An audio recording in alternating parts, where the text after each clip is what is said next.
एक बार फिर से मैं पूछती हूं कि कांग्रेस 370 वापस क्यों चाहती है, और मैं ये सवाल क्यों पूछ रही हूं। बार बार ये बोला जा रहा है कि कहीं हिमायत नहीं की है कांग्रेस ने 370 की। जिस दिन ये गठबंधन हुआ उस दिन उमर अब्दुल्ला से पूछा गया, आपके मैनिफेस्टो में 370 की वापसी की बात कही गई है, क्या कांग्रेस ने इसका विरोध किया है? सुनिए उनका जवाब क्या था। क्यों करेगी विरोध? Let me be categorical. At no point in time did the Congress Party raise any objections to our manifesto. In the initial stages of the discussion at the local level, they had asked whether we would consider some sort of common minimum program.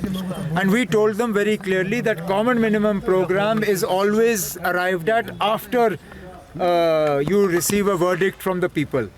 After you win an election. There is no issue whatsoever. At no point in time did the Congress party raise any objections to our manifesto. Anil Yadav ji, हमारे manifesto में जो बिंदु मौजूद हैं उसमें कहीं कांग्रेस ने कोई भी ऑब्जेक्शन नहीं दर्ज किया, ये उमर अब्दुल्ला ने बोला है। क्या है उनके मैनिफेस्टो में? 370 की वापसी।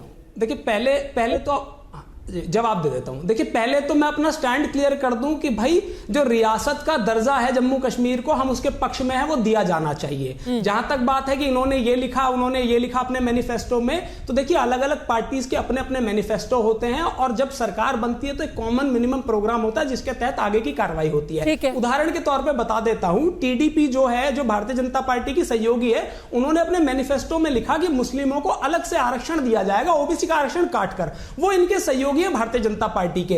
मेरे भाई शहजाद कह दें कि भाई हम उसके जितना जो मैनिफेस्टो की बात 30 सेकंड इसका रिस्पांस कीजिए आप, लेकिन सरकार उनके साथ बनानी। मैं ललित अंबरनाथ को जाना चाहती हूं। होना चाहिए हमारा जी। शहजाद पूनावाला, मैं सवाल समझ नहीं पाया। पद्मजा जी, देखिए पहले तो मैं अनिल जी को अपना मित्र और भाई मानता हूं। अनिल जी ने बार बार ये कहा कि 28 सीटें वैली की हम नहीं लड़ रहे। अनिल जी को ये पता होना चाहिए कि कांग्रेस कुल मिलाकर 32 सीटें लड़ रही है, भाजपा कांग्रेस से ज़्यादा सीटें लड़ रही है जम्मू कश्मीर में, लगभग 55-60 प्लस। तो कांग्रेस ने कितनी सीटें छोड़ दी ये विषय नहीं है। विषय क्या है? बाय द वे, टीडीपी के जो मैनिफेस्टो में है वो सुप्रीम कोर्ट ने ओबीसी आरक्षण एक particular community on the basis of class तय किया है, उसको स्वीकारा है। उन्होंने कोई रिलीजन बेस नहीं किया। पर आप बताइए कि आप कंडेम करते हैं 370 का फिर से लागू करना, या आप मानते हैं कि लागू किया जा सकता है? स्पेसिफिक सवाल। और दूसरी बात, स्टेटहुड का भी बोला इन्होंने। मान्यवर पद्मजा जी बताइए, स्टेटहुड ये अगर जीत भी जाते हैं चुनाव, मान लीजिए 1 सेकंड, नहीं जीतेंगे, ये स्टेटहुड वैसे कैसे दे सकते हैं इस चुनाव को जीतने पर? स्टेटहुड का भी वादा गलत है, क्योंकि अमित शाह जी ने पार्लियामेंट पे बोला है कि हम स्टेटहुड देने वाले हैं, मोदी जी ने बोला है, सुप्रीम कोर्ट में हमने बोला है। तो जो चीज हम दे रहे हैं वो कांग्रेस पार्टी जो देने की स्थिति में नहीं है, वो भी वादा करके झूठ वादा कर रही है। पर आज सवाल सिर्फ इतना है कि आप 370 के पक्ष में हैं या 370 के खिलाफ है। इतना स्टैंड लीजिए, प्रिंसिपल स्टैंड लीजिए। अहमद अयाज बोला नेशनल कॉन्फ्रेंस ने, कांग्रेस ने ना हाँ बोली ना बोली, पर फंस ऐसे गई, उनको पाकिस्तान परस्त बता दिया गया। देखो, पाकिस्तान परस्त कहना गलत बात है। जहां तक 370 के डिमांड का ताल्लुक है, 370 एक नेगोशिएटेड सेटलमेंट है between erstwhile Jammu and Kashmir and the union of India. तो अब now that it has been unilaterally उसको विड्रॉ किया गया है 2019 में। अगर आप जम्मू कश्मीर के पॉलिटिकल पार्टीज या जम्मू कश्मीर के लोग या उसके साथ कोई भी इंडियन और पॉलिटिकल पार्टी जैसे कांग्रेस उसका सपोर्ट करेगी, तो मुझे नहीं लगता कि उसमें कोई बहुत गलत बात है। अब वो दूसरी बात है, पर ये तो पाकिस्तान का एजेंडा पूरा हो रहा है ना। पाकिस्तान आज क्या बोल रही है? हम एक पेज पर हैं, हम सहमत हैं, हमारा एक मत है। आप सुनिए तो सही, जब इंडिया और जम्मू कश्मीर उस टाइम ये एग्री किए तो पाकिस्तान बीच में कहा था।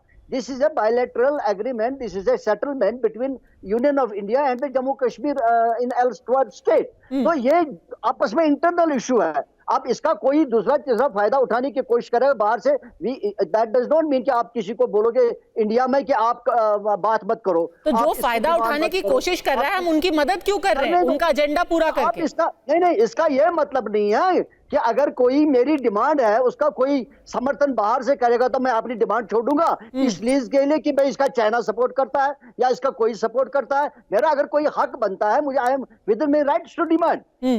अगर कोई इसका सपोर्ट करेगा, चाहे वो पाकिस्तान हो, अमेरिका हो, वो करेगा, तो आप इसका मतलब ये नहीं आप मुझे ये कहोगे क्योंकि उसका फलानी सपोर्ट करता है तो आप क्यों डिमांड करते हो। ये मेरी डिमांड है और अब ये रिस्टोर हो जाता है, ये कोई मानता है नहीं मानता वो दूसरी बात है, लेकिन this is my demand, you can not stop me. ठीक है ललित अंबरदार, हमारी अपनी कुछ डिमांड है। नेशनल कॉन्फ्रेंस बार बार क्या बोलती है, फारूक साहब ने बोला, उमर अब्दुल्ला ने बोला, हम हिंदुस्तानी हैं, हमारा एजेंडा अलग है। कुछ लोग बार बार हमारे ऊपर पाकिस्तान का लेबल चिपका करके हमारे को डिस्क्रेडिट करने की कोशिश कर रहे हैं। हमें कोई मतलब नहीं है, पाकिस्तान जो बोले, ख्वाजा आसिफ जो बोले, वो अपने काम से काम रखें, हमारी मांगे अलग हैं। हम 370 चाहते हैं, हमें पाकिस्तानी मत बुलाओ। ठीक है, आपका इस प्रश्न का एकदम जवाब देता हूं और एग्जाम्पल के साथ, उदाहरण के साथ। उसके बाद में मैं मेजर इशू के ऊपर बुक बताना चाहता हूं आप लोगों को। ये देखिए, नेशनल कॉन्फ्रेंस का लास्ट पार्लियामेंट के अंदर, लोकसभा के अंदर, बारामूला से जो मेंबर पार्लियामेंट था उसका नाम है अकबर लोन। वो अकबर लोन बहुत सीनियर नेशनल कॉन्फ्रेंस का लीडर है। आजकल वो उमर अब्दुल्ला, फारूक अब्दुल्ला जब भी कहीं बैठते हैं तो उनके दाएं या बाएं तरफ बैठा हुआ था। वो जम्मू कश्मीर लेजिस्लेटिव असेंबली का मेंबर रह चुका है, स्पीकर भी रह चुका है।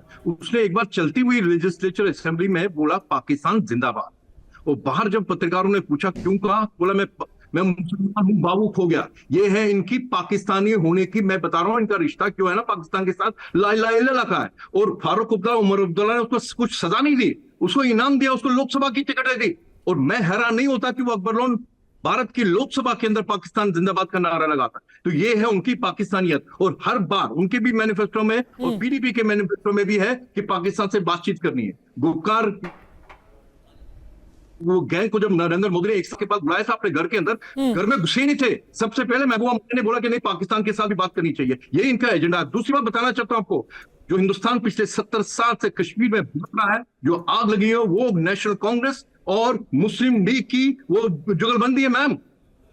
1946 में जानते हुए कि पाकिस्तान 16 अगस्त 1940 में जो कत्लेआम बंगाल में हुआ, दर्जनों कई दिनों तक हिंदू की लाशों को गिद्ध और जानवर खा रहे थे, उसके बावजूद इस कांग्रेस ने एक तो पाकिस्तान के जिना के ब्लैकमेल में उन्होंने मान लिया कि बंटवारा होगा, और हिंदू और सिखों को उन जहादियों के हवाले छोड़ दिया। और आजकल कोई जिक्र नहीं होता कि उनको एक बत्ती बना के छोड़ा सेक्युलर नाम में। उसके बाद एक चलती हुई, एक जीतती हुई आर्मी को हमने उनको रोका। अगर जवाहरलाल नेहरू जी नहीं रोकते उनको, तो हम पूरा जो पाकिस्तान अधिकृत जम्मू कश्मीर और लद्दाख है आज हमारे पास होता, ये मुसीबत नहीं होती, ना फारूक अब्दुल्ला का क्लेम होता, ना पाकिस्तान तो का क्लेम होता। आप क्या कह रहे हैं? आप कह रहे हैं कि 1947 से पाकिस्तान का ही एजेंडा रहा है। ये तो हमारी मेन स्ट्रीम पार्टी है, हमारी सरकार का हिस्सा रही है, इनको हम पाकिस्तान परस्त ऐसे कैसे बोल सकते हैं?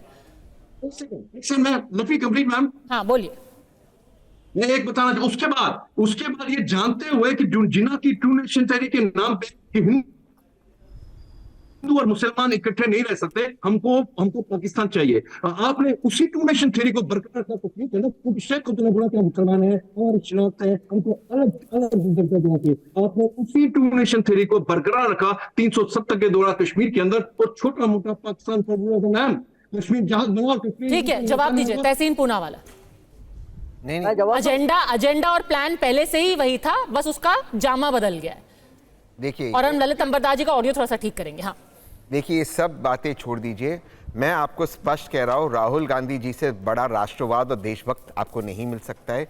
370 समाप्त हो गया है, उसको दफना दिया गया है, वो कोई चांस नहीं है उसको रिवाइव करने का, कोई उसको रिवाइव नहीं कर सकता। ये एजेंडा है ही नहीं। उमर अब्दुल्ला साहब मिसलीड करें, और कांग्रेस के लोकल लीडरशिप और छोटे लीडर्स से मेरी दरख्वास्त है कि वो उमर अब्दुल्ला को कंडेम करें हरियाणा में। सर, मोदी जी इसको हरियाणा में रेस कर रहे हैं, और मोदी जी शहजाद पूनावाला, आप जितने पन्नू जितने पाकिस्तान ले आएंगे, चलिए 10 सेकंड और ये इसलिए रेस किया जा रहा है क्योंकि हरियाणा में भी भाजपा आ रही है, तो इसलिए इसको कंडेम किया जाए। उमर अब्दुल्ला गलत कह रहे, 370 आ ही नहीं सकता। स्टेटहुड दे दीजिए जम्मू कश्मीर, 370 मुद्दा ही नहीं, उसको कंडेम करना से कह रहे हैं, इसको कंडेम किया जाना चाहिए। अनिल यादव है यहाँ पे, वो कंडेम करने को तैयार नहीं। बिल्कुल कर रहे हैं, वो कह रहे एजेंडा में नहीं है, वो कह रहे एजेंडा में नहीं है।